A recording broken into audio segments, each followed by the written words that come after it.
Hello, it's me. Hello, it's me.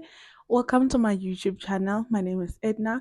I am a change specialist, a business and executive coach, as well as a master's candidate with the University of South Africa, studying industrial and organizational psychology. Yes, I have a personal life. I am a sister. I am a lover girl. I am a friend, and a community member of which I am really proud of. But that's not why we're here today. Today we will be discussing my journey in my journey as a master's candidate. I have just completed my first year. Yay! That was hard. I'm not gonna lie. That was hard. That was filled with so many unexpected events.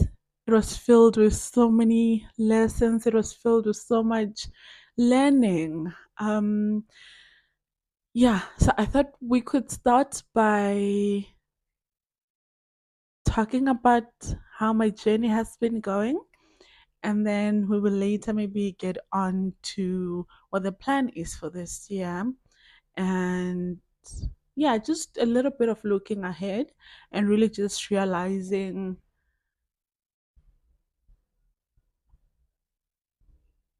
yeah, this is going to be an honest conversation. I'm not going to hold back. I'm going to give you as much information as I can. So feel free to interact, ask any questions you may have. I will interact with you in the chat.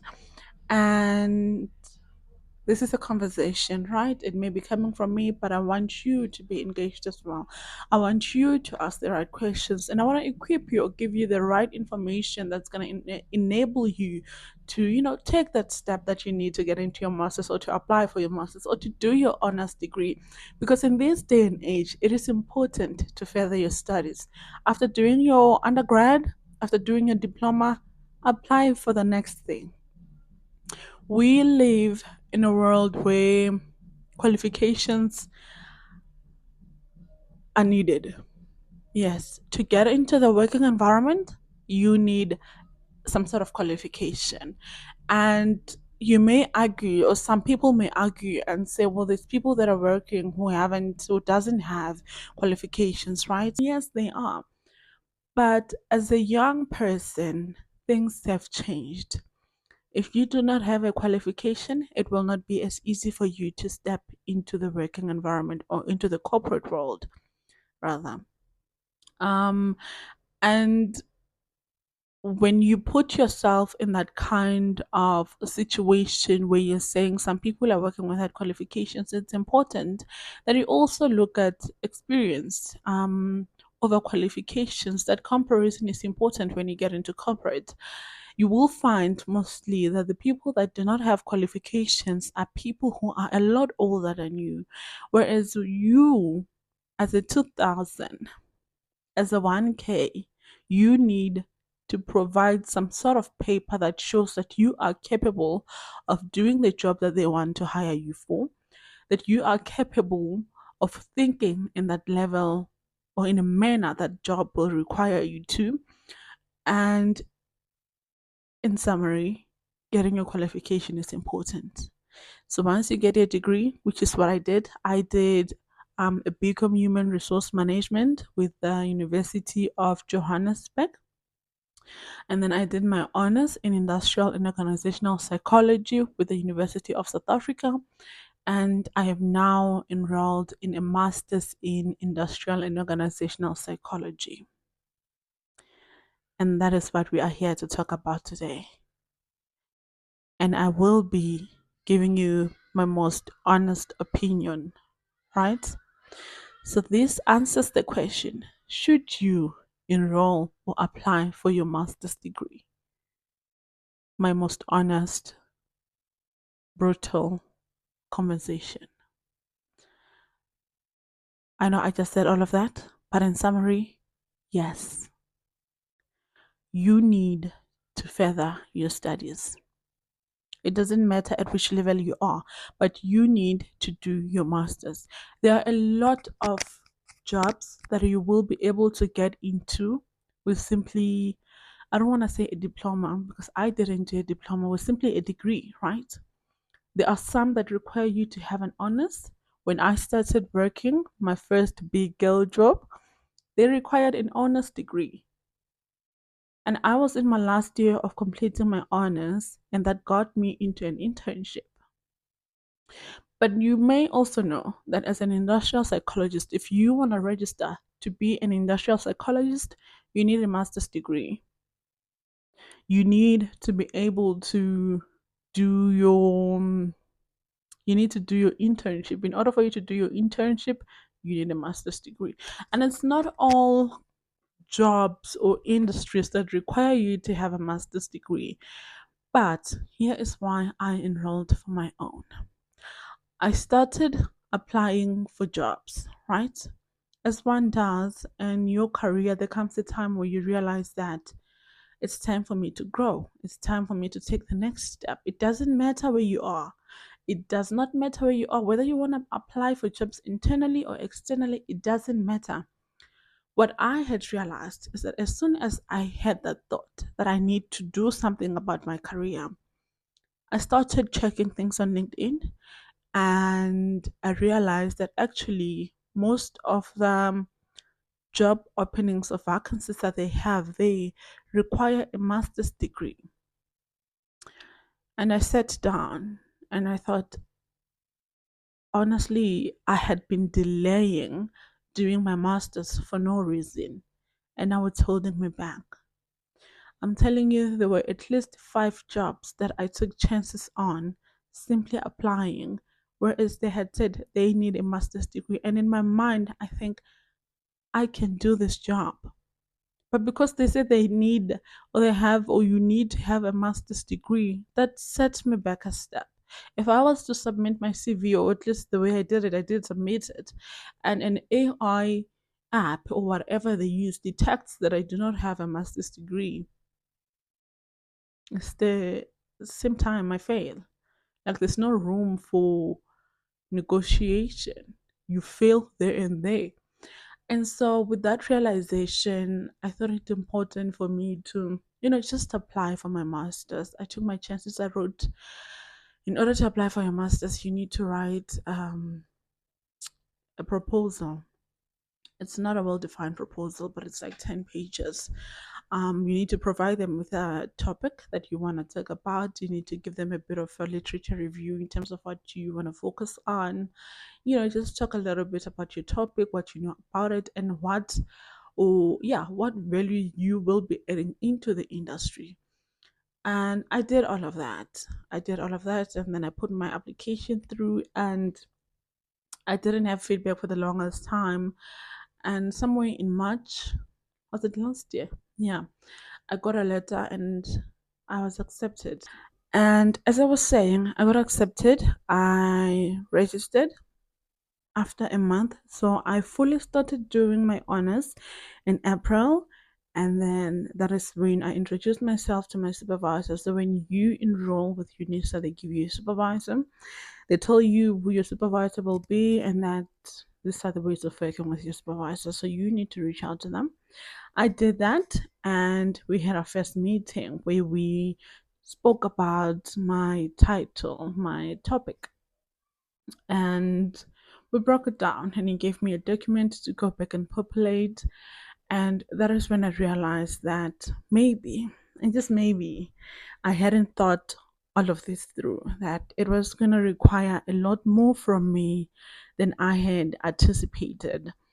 Um, it would require a lot more from me financially, first of all.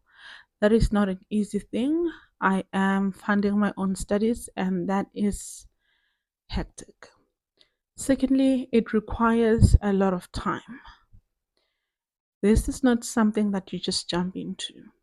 So you need to know that when you get into this, you want to be committed to it. You want to make time. This is a relationship, and a relationship cannot be one sided. You and your supervisor need to work together, but mostly you need to work with your articles. You need to follow through with your supervisor. Be the gentleman that romances the girl. Every now and then you need to keep the relationship exciting. I don't know, now it's becoming one-sided. But it requires time. That was the point I was making. It requires time. And when you are doing your masters and you're working and you want to have a social life, hey, hey, I don't know.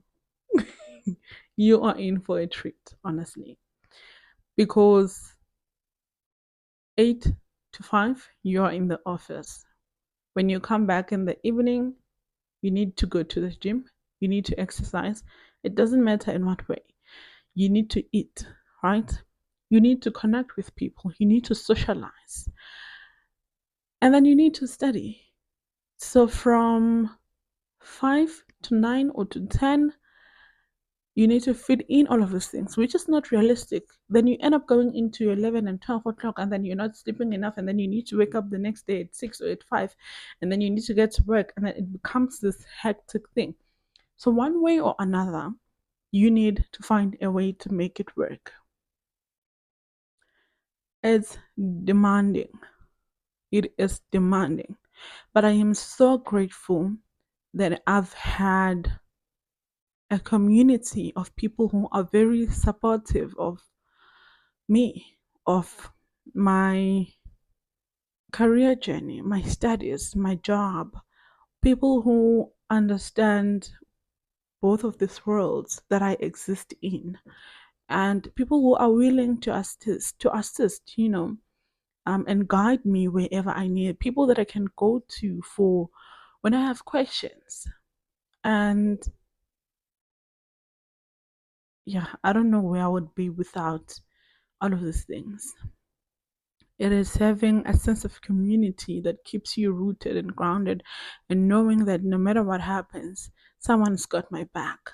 That even if I don't make it through this month in a manner that I would have liked to in this department, I know I am covered because I have a proper relationship with the people that I work with, or with my supervisors, who will be able to understand that, okay, Edna needs support in this and that manner, and then you take it from there.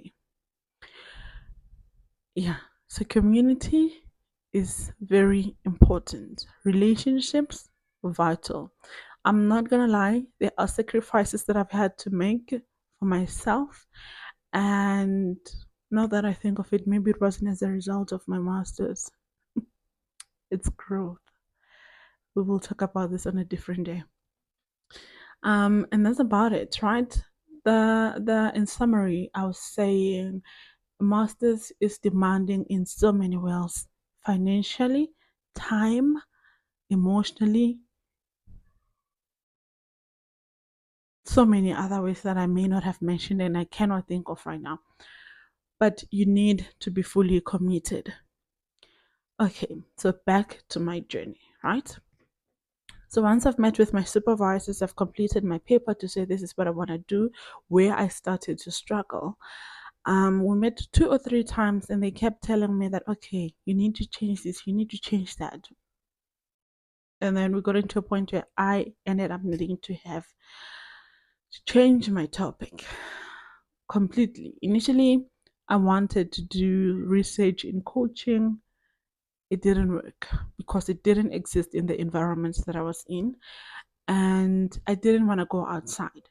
And the environment that you want to research, you need to be able to connect with, you need to have access to, right? I didn't want to struggle through that. So I had to change my topic, and it now led to change leadership because that is something that I work with. That is something or people that I can access. It's an organization that is very close to me that I'm working with, and that was a lot easier for me. And so we started doing research. I started researching, I wrote my proposal. That is what you do in first year, by the way. First year, your research proposal. Worked on it. You are given 3 opportunities to submit, and the supervisor and yourself can then decide whether you are ready to go and defend your proposal to the board of UNISA in December. I wasn't ready. First of all, I was late to the party. I only started my master's in April, right? Already one foot is at the back. I am running behind, right? And then, second of all, I struggled with putting my proposal together, right? And then I changed my topic. That set me off. That meant I was extremely delayed. But with that being said, I had very supportive supervisors. I have two of them, by the way. And they helped me through this. I'm so grateful to them. And every time I talk to them, I feel like I'm begging them for something because I'm always just like, thank you so much for your support. Because it came when I needed it the most. They were very patient, very understanding. And they helped me through this journey all the way to December, where they told me, we don't think you're ready to submit. We don't think you're ready to go and defend your proposal because you yourself don't really grasp what the topic is about and you are not selling it properly. And you need to be able to sell it to the people so they can say, okay, we see the value that this research is going to bring to us. We see why we may need this kind of, conversation in this industry. And that was a hard one. So in December, I went home and they told me, you can't defend, you need to do it in January. So I took a little bit of a break. I took leave from work. I went back home for the holidays. I got to see my family, got to celebrate with them. Christmas, New Year filled up my heart. I'm not gonna lie. And then January, I came back and I needed to defend my proposal on like the 21st. And that was the start of my 2026, a very rough one. I needed to have a presentation done. I needed to have my Turnitin report, and there's a third thing. Oh, my final proposal, the actual PDF proposal that you need to submit. And that needs to be approved by your supervisor, and then it can be sent to the board 12 or 14 days before the actual presentation. That meant I needed to have it done by the 12th of January. Oh, because yeah, I suffered. But we did it, we submitted, and came 21st of January, I went in for presentation. From 8 to 12, there's a board that sits where students come in and out presenting their proposals, defending really their proposal, where you work through everything. You work through obviously your content, your introduction, background and motivation, research design, research methodologies, gap analysis, every single thing you can think of that's included in a research paper. Literature review, what those chapters are going to look like, um, recommendations, conclusions, and everything really. You do all of that. I think my slides were like 22 slides that I ended up having to present. You do it within 20 minutes, 10 minutes is for question and answer.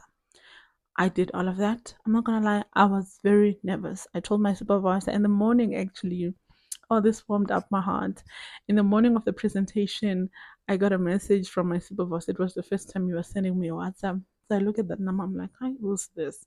And then I open it and it basically read, good morning, Edna. I just wanted to wish you well for your defense this morning. I know you've got it and you will do well. I have no doubt. Relax and you know what you're doing. You know your work. And those people are just there to listen to you. So take it easy. It calmed me down in a way I've never thought possible. And I'm not gonna lie, I felt so emotional seeing that message. You was the first person to say, you've got this. And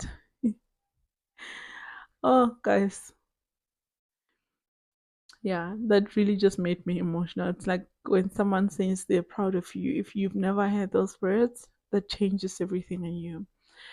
And then I went in and I presented, and I got another message from my manager from work. And he was saying, it was a short one, simply said, I wanted to wish you well for your defense. And I'm like, actually, I have a very supportive community of people who are looking out for me, people who want to see me do well. And obviously, there's my family who I'd been talking to like throughout this whole process, who have no doubt been cheering me on and been rooting for me. And that really warmed up my heart. And so I went in and presented, and I was so glad after I was done. Still felt nervous because I felt like I rambled through the whole thing. And immediately when I got off, I sent a message to my supervisor. I'm like, I am so sorry. I know I did not represent there. I know I didn't deliver. And he was like, actually, I think you did well, which I think he was just trying to comfort me in a way. But I was grateful for that as well. Because yeah, I was so tired, and I remember when it was done, I just went to my bed and I slept. They tell you in 7 days you will get feedback, and in 7 days I got feedback, and the email that I saw or I got said to me, "Congratulations, we wish you well on your research journey. Your proposal has been accepted. So we hope that you will make all the necessary changes or edits or amendments that you have gotten feedback on in the presentation, and we're happy for you to move forward. And now I need to set up a meeting with my supervisor for us to go through that feedback and to get going." But that leads us to the beginning of 2026 and what this year will be all about. This year is gathering research. I need to go through ethical clearance, and then I need to start gathering my feedback. I can only imagine how hectic it's going to be. But we will be back with another video like this that will take us through what this journey is going to look like, or what this journey looked like this year, because I think I'm going to do it next year or end of this year. We'll see. That has been my master's journey so far. So demanding, so demanding, but so worth it for me. It's an investment that I am willing to make in order to set up myself properly for my career. I think it's important that I do this in order for me to take the next step or to take my career into the next level. And I would advise you too to go ahead and register for that course, for that module. You do not want to be in the disadvantage of not having qualifications when the time comes for you to be promoted, when the time comes for you to step into a new role. Let not qualifications be the thing that hold you back, right? We know you've got this. We know you're very skilled, but don't let school be the one thing that holds you back. And I am not saying that the only way to be successful is for you to go to school. There's so many successful people who did not go to school. But if you want to go the corporate route like I want to, like, it doesn't matter in what way, whether you are working for them or whether you are consulting or whether you're running your own business and doing something with it, it doesn't matter. Information is very important. You need to know what you are talking about. Education makes you stand out. It makes you speak more eloquently. It makes you, guys, if you know your work, you know your work. If you studied for 3 years, you know your work. Like, even if it's cram work, you will have it at the back of your mind that actually, when you get into this kind of situations in human resources, this is how you approach it. This is the approach that we did. This is the processes that you follow, right? That's undergrad. But when you get into masters, it helps you to think more critically. Like, I can solve this by doing this, this, and that, right? Maybe this is not the right way to approach it. Why are we not doing this? It helps you in so many ways. It changes the way you think, it changes the way you look at things. It helps you understand the world or the industry that you work in. For me, That is industrial and organizational psychology. I am very interested in people behavior, in organizational behavior, in leadership, in change leadership, in coaching and mentorship. And basically, organizational effectiveness is my jam. And for me to be able to do all of these things, I need to be informed properly. And if I'm not reading books, school is the only way for me to do it. Okay?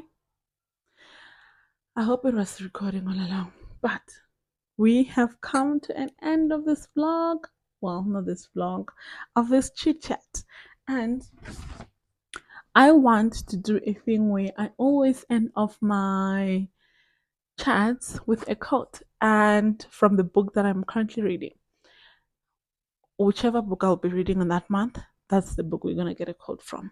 And this month is Cutting for Stone. And this is by Abram van Gies.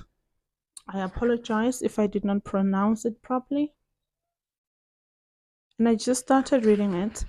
But quote of the week is: we come unbidden into this life, and if we are lucky, we find purpose beyond starvation, misery, and early death, which, lest we forget, is the most common. And I hope for you, you find purpose beyond starvation and misery, and you find your way in this life. Till we meet again, my name is Edna. Feel free to connect with me on social media: Instagram, Edna Kosa, Facebook, Edna Kosa. I do not have Twitter, but connect with me on TikTok and all my social media platforms. Refer to me as Edna. From me to you, here is to growth and finding our purpose beyond starvation and misery. I love you. Bye.